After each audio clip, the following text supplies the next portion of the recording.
Sir, ಈಗ ಮತ್ತೆ ಆರೋಗ್ಯ ಇಲಾಖೆದು ಹೊರಗಡೆ ಭ್ರಷ್ಟಾಚಾರ ಕೆಲವು ವಿಷಯಗಳು ಹೊರಗಡೆ ತೋರಿಸಲ್ಲ, ಅದರ ಬಗ್ಗೆ ತನಿಖೆ ಇಲ್ಲ. ಅದು ಆಸ್ಪತ್ರೆ ಇನ್ನೂ ಕೂಡ ನಾನು ಹೋಗಲಿಲ್ಲ, ಯಾಕೆಂದರೆ 2 ದಿವಸ ಆದಷ್ಟೇ ಪ್ರಿಲಿಮಿನರಿ ಒಂದು ಮೀಟಿಂಗ್ ಮಾಡಿದ್ದೇನೆ.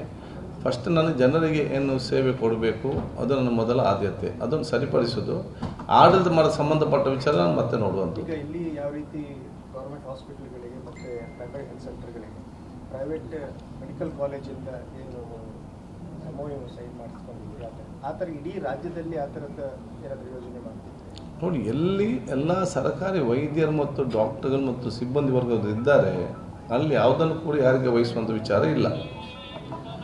ಎಲ್ಲಿಯಾದರೂ ಕೆಲವೊಂದು ಕಡೆ ಅಲ್ಲಿ ಉತ್ತಮವಾದ ಬಿಲ್ಡಿಂಗ್ ಇದೆ, ಇನ್ಫ್ರಾಸ್ಟ್ರಕ್ಚರ್ ಇದೆ, ಕೆಲವೊಂದು ಡಾಕ್ಟರ್ ಮಾತ್ರ ಇದ್ದಾರೆ, ಕೆಲವೊಂದು ಇರುವುದಿಲ್ಲ.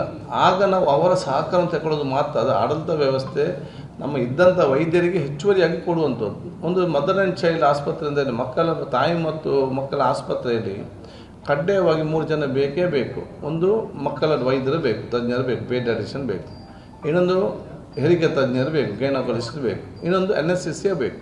ಈ 3 ಜನ ಬೇಕು. ಒಂದು CSC ತಾಲೂಕು ಮತ್ತು ಜಿಲ್ಲೆ ನಮಗೆ ಗೊತ್ತಾಗೋದಿಲ್ಲ, ಬೇಕಾದ್ರೆ ಡಾಕ್ಟರ್ಸ್ ಇರ್ತಾರೆ. ಕಮ್ಯುನಿಟಿ ಹೆಲ್ತ್ ಸೆಂಟರ್ನಲ್ಲಿ ಅಲ್ಲಿ ಒಂದು ಗೈನಕಾಲಜಿಸ್ಟ್ ಬಂದರೆ ಅಲ್ಲಿ ಪೀಡಿಯಾಟ್ರಿಷಿಯನ್ ಇರೋದಿಲ್ಲ. ಕೆಲವೊಮ್ಮೆ ಪೀಡಿಯಾಟ್ರಿಷಿಯನ್ ಇದ್ದರೆ NSCCದವನು ಇರೋದಿಲ್ಲ.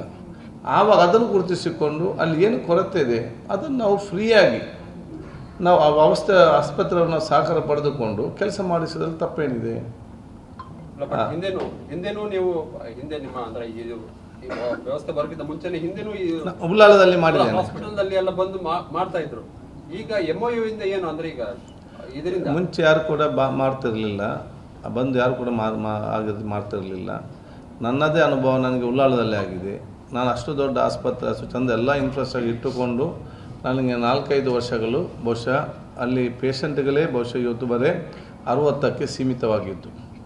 ಈಗ ನಾನೇ ಅದಕ್ಕೊಂದು ಆವತ್ತು ಪಾಲಿಸಿ ಮಾಡಿ ರಾಜ್ಯ ಮಟ್ಟದ ರೂಲ್ಸ್ ಮಾಡಿ ಇಡೀ ರಾಜ್ಯದಲ್ಲೇ ಫಸ್ಟ್ ಒಂದು ಹಾಸ್ಪಿಟ್ಲನ್ನು CSR ಫಂಡಿನಲ್ಲಿ ಒಂದು ವೈದ್ಯಕೀಯ ಕಾಲೇಜಿನಲ್ಲಿ ಅದನ್ನು ವಹಿಸಿಕೊಂಡು ಇದೀಗ ಅಲ್ಲಿ ಬರೀ ಈ 3 ಡಾಕ್ಟರ್ ಅಲ್ಲಿ ನಮಗೆ ಮುಂಚೆ ಗೈನಕಾಲಜಿಸ್ಟ್ ಕೂಡ ಇರಲಿಲ್ಲ. ಬರ್ತಿದ್ರು, 8 ತಿಂಗಳಿಗೂ ಹೋಗ್ತಿದ್ರು. ಇನ್ನೊಬ್ಬರು ಬರ್ತಿದ್ರು, ಅವರು ವರ್ಷಕ್ಕೆ ಅವ್ರಿಗೂ ಹೋಗ್ತಿದ್ರು, ಯಾರಿಗೂ ನಿಲ್ಲಿಸಲಿಕ್ಕೆ ಆಗ್ತಾ ಇರಲಿಲ್ಲ. ಇದೀಗ ಹಾಗೆಲ್ಲ ಗೈನಕಾಲಜಿಸ್ಟ್, ಪೀಡಿಯಾಟ್ರಿಷಿಯನ್ ಮತ್ತು NSCC ಅದರ ಜೊತೆಯಲ್ಲಿ ಫಿಸಿಷಿಯನ್, ಡರ್ಮಟಾಲಜಿಸ್ಟ್ ಯಾವುದೆಲ್ಲ ಡಾಕ್ಟ್ರು ಬೇಕು ಆ ಎಲ್ಲ ವೈದ್ಯರು ಅಲ್ಲಿ ಬಂದು ಅಲ್ಲಿ ಬಹುಶಃ ಅಲ್ಲಿ ಅವರಿಗೆ ಅವ್ರ ಪೇಷಂಟ್ ಆಗಿ ನೋಡುವಂಥ ವಿಚಾರ ಇದೆ. ಎರಡನೇದು ಅಲ್ಲಿ ಎಕ್ಸ್ರೇ ಮಿಷಿನ್, ನಾನು ಎಕ್ಸ್ರೇ ಮಿಷಿನ್ ಹಾಕಿದರೆ ಟೆಕ್ನಿಷಿಯನ್ ಇಲ್ಲ, ಟೆಕ್ನಿಷಿಯನ್ ಬರುವಾಗ ಎಕ್ಸ್ರೇ ಕೆಡಲಿಕ್ಕೆ ಆಯಿತು. X-ray machine, ultrasound, scanning, dental ಎಲ್ಲ ಟ್ರೀಟ್ಮೆಂಟ್ ಫ್ರೀ. ಎಲ್ಲಿ ನಮಗೆ ಕೊರತೆ ಇದೆ ಅದನ್ನು ನೀಗಿಸುವಂಥ ಕೆಲಸವನ್ನು ಈ ಸಂಸ್ಥೆಯವರು CSR ಫಂಡಲ್ಲಿ ಮಾಡ್ತಾರೆ. ನಾವು ಪೇಷಂಟ್ ಕೂಡ ಎಲ್ಲ ಕೂಡ ಫ್ರೀಯಲ್ಲೇ ಇಂದಿನ ಸರ್ಕಾರಿ ಆಸ್ಪತ್ರೆ ಏನು ವ್ಯವಸ್ಥೆ ಇದೆಯಾ ಅಷ್ಟಲ್ಲದೆ ಆ ಆಸ್ಪತ್ರೆಗಳಿಗೆ ಒಂದು ನಯ ಪೈಸು ಕೂಡ ಎಡಿಷನಲ್ ಚಾರ್ಜ್ ಮಾಡಲಿಕ್ಕೆ ಅವ್ರಿಗೆ ಯಾವುದೇ ಅಧಿಕಾರ ಕೂಡ ಇವತ್ತು ಇಲ್ಲ. ಪ್ರೈವೇಟ್ ಇವ್ರ ಮೇಲೆ ಯಾಕೆ ರಿಲೇ ನಿಮ್ಮ ಡ್ಯೂಟಿ ಇರೋದು ಸರ್ಕಾರಕ್ಕೆ